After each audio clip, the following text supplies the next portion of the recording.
BFM TV face à face. Apolline de Malherbe.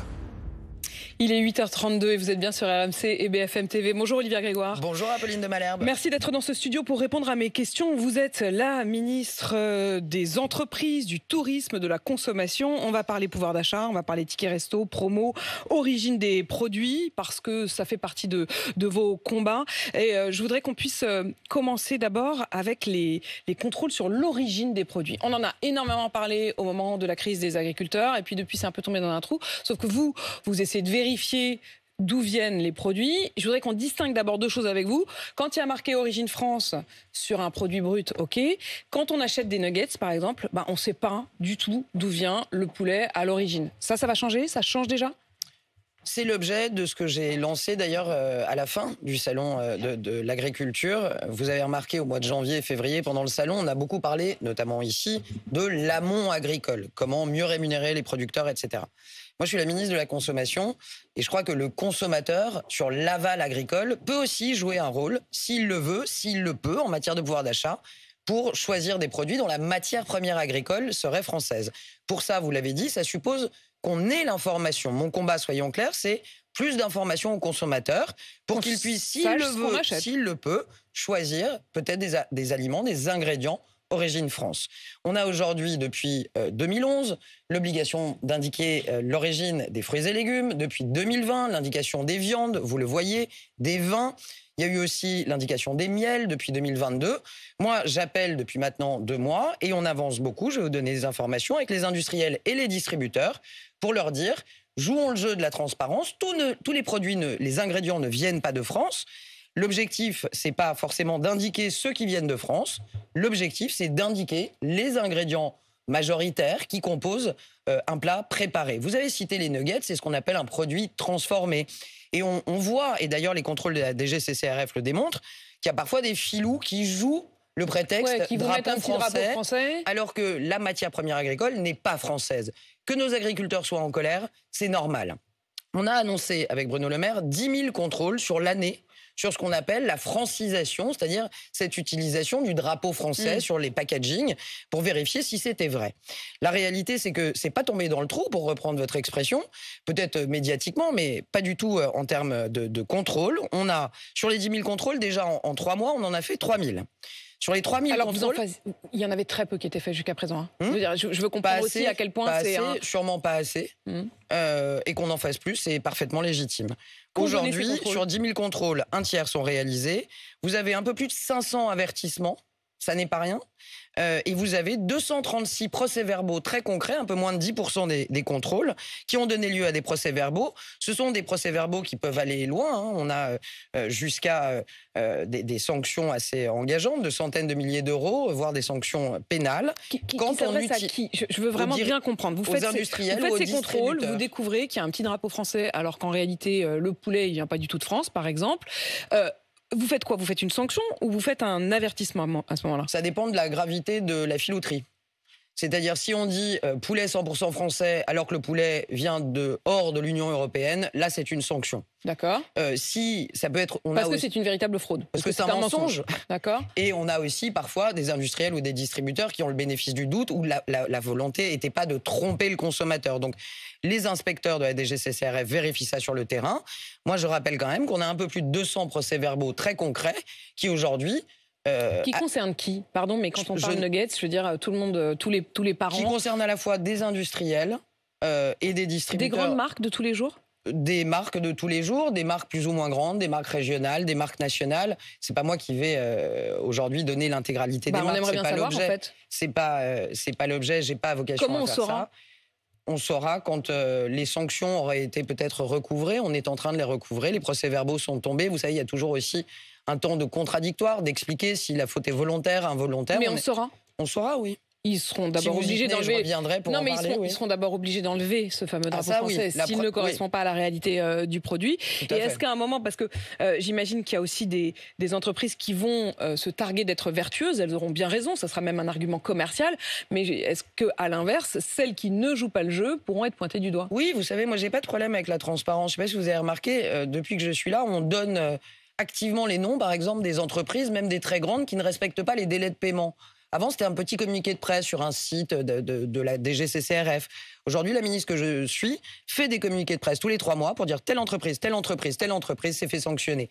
Je pense que les gens, en général, ont droit à cette information. Olivier Grégoire, vous le disiez, il y a donc ces contrôles qui ont été faits. Et puis, il y a ce que vous avez appelé Origine Info, c'est-à-dire qui va fonctionner, il faut bien qu'on explique, parce que ce n'est pas encore complètement évident, qui va fonctionner un peu comme le Nutri-Score. C'est-à-dire comment ça marche? Alors, un peu comme le Nutri-Score, on va partir de là. C'est une démarche volontaire, déjà. On démarre par... depuis maintenant 1 mois, j'ai convié l'ensemble des distributeurs, l'ensemble des industriels, début avril, à Bercy, pour discuter avec eux, avec les associations de consommateurs, de quelque chose qui pourrait ressembler au Nutri-Score et qui permettrait d'un coup d'œil aux consommateurs de savoir quelle est la provenance des ingrédients majoritaires du produit transformé qu'il achète. Mais vous avez des couleurs? Alors, exactement comme on n'en est pas là. On n'en est pas là. Mais j'aimerais comprendre, ça veut dire quoi? Ça veut dire que si c'est français, c'est vert, et si ça vient de Chine, c'est rouge?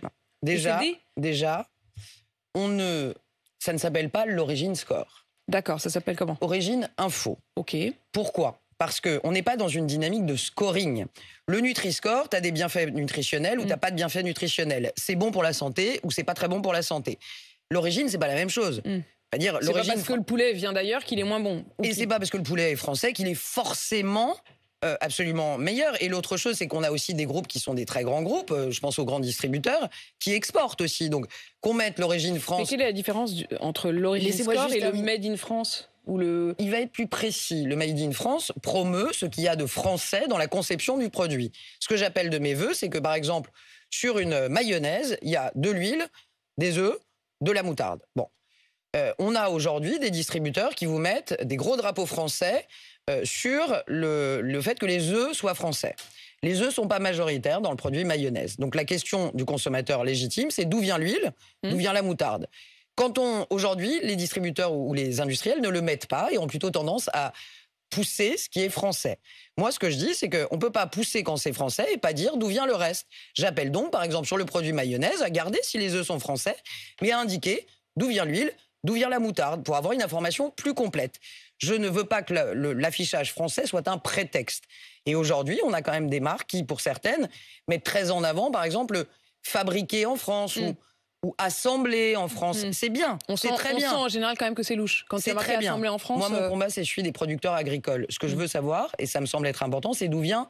Et ça fait partie des sujets qu'on discute. Ça paraît simple, vous savez, Apolline de Malherbe, mais dès que vous touchez à quelque chose qui concerne plus de 60 millions de consommateurs, il faut faire attention à ce qu'on fait. Un exemple concret, le chocolat, c'est un ingrédient.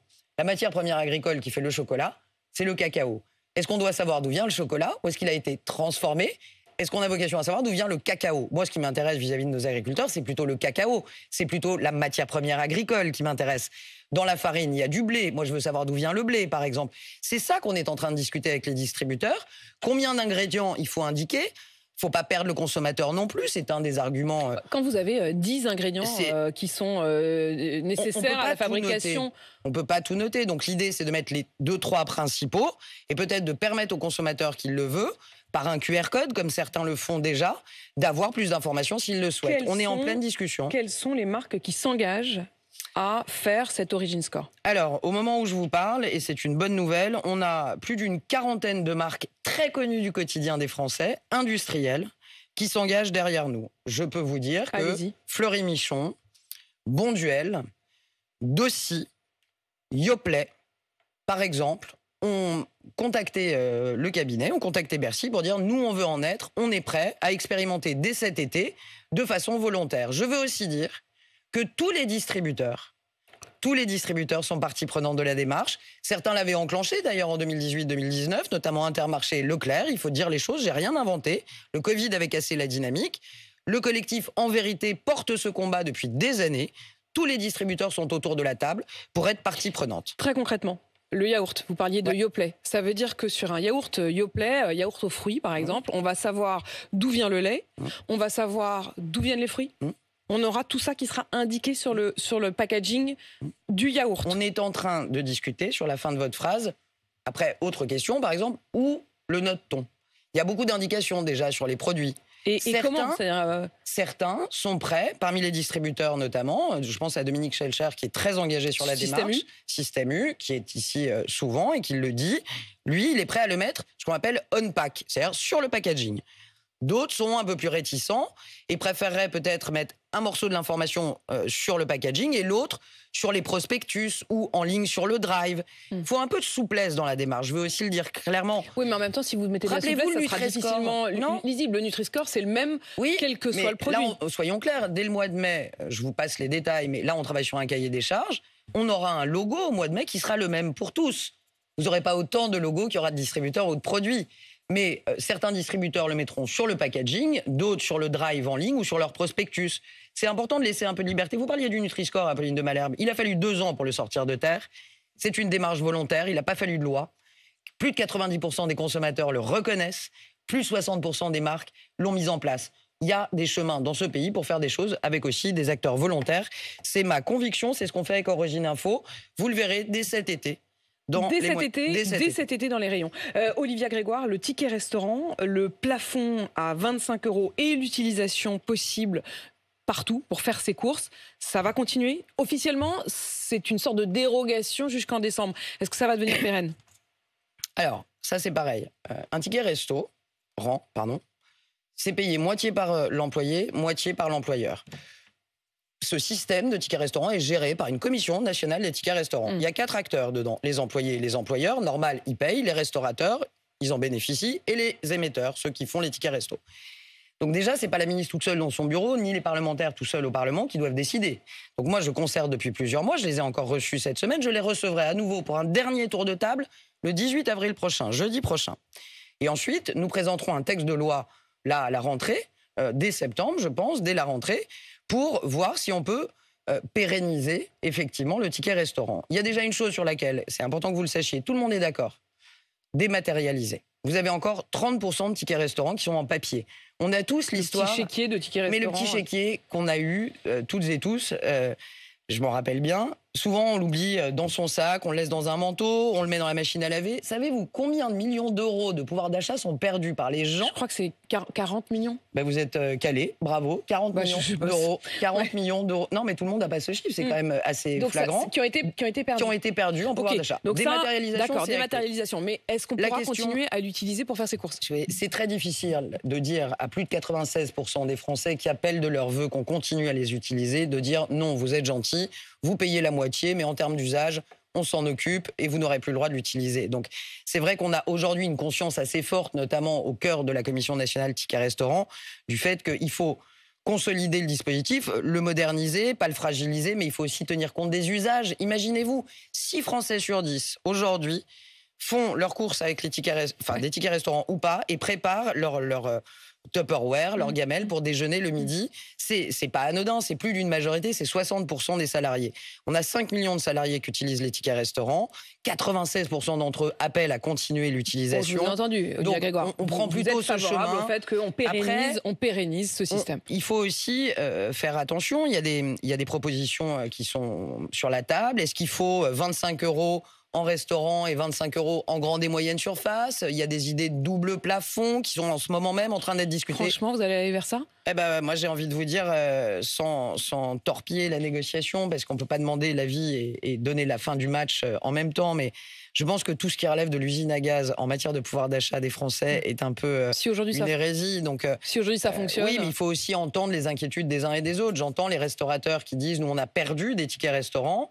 Depuis qu'on a étendu aux grandes et moyennes surfaces, mais je sais que les restaurateurs sont aussi des gens audacieux et inventifs. On peut trouver en matière de menus des solutions pour dire qu'avec le ticket restaurant, si on paye avec, on a peut-être accès à des promotions ou un dessert ou le café gratuit. Je sais qu'ils sont inventifs et qu'ils trouveront des voies et moyens. Et précisément, puisqu'on parle des restaurants, le non fait maison, vous vouliez aller sur ce terrain-là, c'est-à-dire distinguer ceux qui cuisinent vraiment, qui découpent les légumes et ceux qui achètent un plat tout fait chez Métro ou ailleurs. Finalement, il semble que vous ayez reculé là-dessus. Il y a un des députés de votre majorité, Richard Ramos, qui veut remettre cette proposition de loi sur la table. C'est-à-dire distinguer et même dire quand un restaurant ne fait pas maison, c'est-à-dire le non fait maison. Est-ce que vous allez le soutenir? Alors, il y a quand même une ligne rouge dans ce que je fais. Un combat. l'information aux consommateurs, qu'on soit en grande et moyenne surface, Origine Info, qu'on soit au restaurant.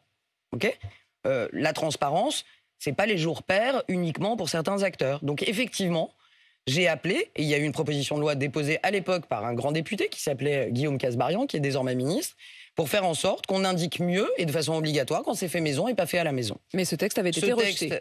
Non, ce texte n'a pas été discuté. Ce texte a été ensuite géré par un autre député et effectivement, ne trouvant pas de solution idéale, il l'a retiré. Mais ce sont aussi des sujets importants. On touche à 60 millions de consommateurs potentiels. Moi, ce que je dis, c'est que ce qui me gênait dans l'approche qui avait été portée, et c'est pour ça aussi en partie que je suis navré que le texte ait été retiré, mais c'est que c'est difficile de dire à ceux qui font déjà bien le boulot, c'est-à-dire ceux qui font déjà maison et qui se décarcassent, et à qui ça coûte plus cher, il faut le dire, d'être les seuls à porter l'obligation. Parce que c'est peu ou prou, je ne rentre pas dans les détails, ce qu'entraînait cette proposition de loi. Faire porter une obligation d'affichage à ceux qui font déjà maison et laisser ceux qui ne font pas maison, ce qui n'est pas grave, encore une fois, je n'ai pas de morale dans mon point de vue. Il y a du fait maison qui n'est pas bon, il y a du non fait maison qui est très bon, qui peut venir de chez un artisan, qui peut venir aussi d'autres endroits. Donc, j'ai pas de jugement moral. La question, c'est de savoir. Mais moi, je trouve qu'il y avait une logique à être équitable, à demander à ceux qui font maison d'afficher et à demander à ceux qui ne font pas maison d'afficher. Je vous repose donc ma question. Est-ce que la proposition de loi de Richard Ramos qui obligera ceux qui ne font pas maison à mettre non fait maison, est-ce qu'elle aura votre soutien ? Est-ce qu'elle sera réinscrite ? Déjà, c'est le premier sujet. Et moi, j'ai un point commun avec Richard Ramos. J'ai un point commun. C'est que je ne lâche pas ces combats et je connais la pugnacité du député Ramos. Vous savez, on ne peut pas recevoir sur ce plateau des représentants des restaurateurs qui disent il y a de la concurrence déloyale avec des gars qui sont en cuisine, qui font juste 30 secondes de micro-ondes, alors que moi, je me décarcasse à aller faire mon marché. Alors que moi, ça m'a coûté cher mes factures d'électricité parce que mon gigot de 7 heures, je le fais vraiment dans mon four pendant 7 heures. Il y a effectivement un enjeu qui est aussi de sauver les artisans restaurateurs, ceux qui font bien le boulot. Je ne suis pas du genre à changer d'avis. Comme de chemise, je suis favorable à ce que porte Richard Ramos et je ne doute pas qu'on trouvera un chemin. Mais ça ne peut pas être la transparence uniquement pour ceux qui jouent le jeu, ceux qui aujourd'hui ne font pas maison. Donc vous obligerez ceux qui ne font pas maison à dire qu'ils ne font pas maison. Je ne présage pas de l'atterrissage. Ce texte ensuite doit vivre au Parlement et on verra comment ça se passe. Quoi. Olivia Grégoire, la shrinkflation, c'est-à-dire le fait d'avoir, de mettre un peu moins de produits dans un paquet un peu plus gros et donc de tromper le consommateur. Vous aviez dit que vous alliez répondre aux demandes des consommateurs d'être mieux informés et d'afficher donc ces produits-là. On en est où ? Vous aurez, pas plus tard que la semaine prochaine, une mesure prise que je prendrai. Je ne veux pas la déflorer maintenant, je suis en train de la finaliser. Mais je suis du genre à tenir ma parole et ce sera une information, toujours un objectif, l'information du consommateur. Quand il y en a moins dans le même paquet, ce sera une information... Il y aura un autocollant, ce sera une information étiquette, qui devra être affichée. Par les industriels ou par les distributeurs ? Vous êtes doué parce que vous essayez de me faire déflorer l'annonce. J'aimerais bien quand même qu'on comprenne. Mais comme c'est l'annonce de la semaine prochaine et que j'en ai un certain nombre pour ici, je ne la déflorerai pas. On a un enjeu aussi qui est le droit européen. Il y a des choses qu'on ne peut pas faire. J'expliquerai tout ça la semaine prochaine. On ne peut pas forcer certains acteurs à inscrire sur le packaging ce type d'informations, mais on peut espérer, puisque dès l'année prochaine, vous le savez sûrement, il y a une grosse réforme européenne sur le droit de la consommation. Les Français sauront. Le caddie, ce sera suffisamment visible. On comprendra qu'il y a un peu moins de chips et que le paquet est un peu plus gros. Ok, Olivia Grégoire, c'est un mensonge aussi. Vous êtes aussi la ministre du Tourisme. Je voudrais un mot sur les JO. On en est où des réservations pour cet été ? Alors, on est sur une bonne pente, contrairement à ce que j'ai entendu ce matin avec beaucoup d'humour dans chez Arnaud Demanche, juste avant de venir. Alors, pour le dire avec humour, on est vendredi. Non, il ne faut pas être maso pour venir au JO de Paris. D'ailleurs, plus de 40% de réservations, chiffre du 19 mars, soyons précis, sur les réservations d'hôtels. D'ailleurs, plus 6% dans les 6 prochains mois, c'est pas facile à dire, sur les arrivées aériennes du monde entier. Donc nous avons des perspectives qui sont bonnes. Nous avons... Il faut quand même le dire aux gens, parce qu'on ne le dit pas assez. Jamais dans l'histoire des Jeux Olympiques, une ouverture, depuis 2000 ans quand même, n'a été faite sur un fleuve. La plupart du temps, les Jeux Olympiques, pensez Londres par exemple, sont des Jeux Olympiques d'une ville. C'est pas les Jeux Olympiques de Paris, c'est les Jeux Olympiques de la France. À Bordeaux, à Lyon, à Lille, dans plus de 65 départements, vous allez avoir des épreuves. C'est les Jeux Olympiques de la France, pas uniquement de Paris. Je trouve qu'on est très parisien, j'adore Paris. Mais il n'y a pas que Paris. Il y en a dans les dom-toms, il y en a partout. Ça va être une immense fête. Je repensais ce matin avant de venir. 98, la Coupe du Monde. 2018, la Coupe du Monde de rugby. Enfin, je veux dire, on s'est organisé de grands événements. On y arrivera. Et donc, les Français sont au rendez-vous pour l'instant, en tout cas dans les réservations. Et pas que les Français, les clients internationaux aussi. Merci Olivia Grégoire d'être venue donc dans ce studio ce matin, ministre déléguée en charge des entreprises, du tourisme et de la consommation. Vous parliez des Jeux Olympiques, c'est l'événement lundi matin, puisque à 8h20, c'est le président de la République, Emmanuel Macron, qui répondra sur RMC et BFM TV à 100 jours des Jeux Olympiques.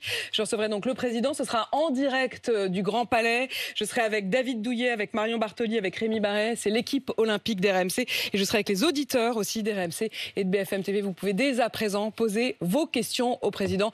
Événement donc lundi matin sur RMC, BFM TV. Rendez-vous à 8h20 lundi.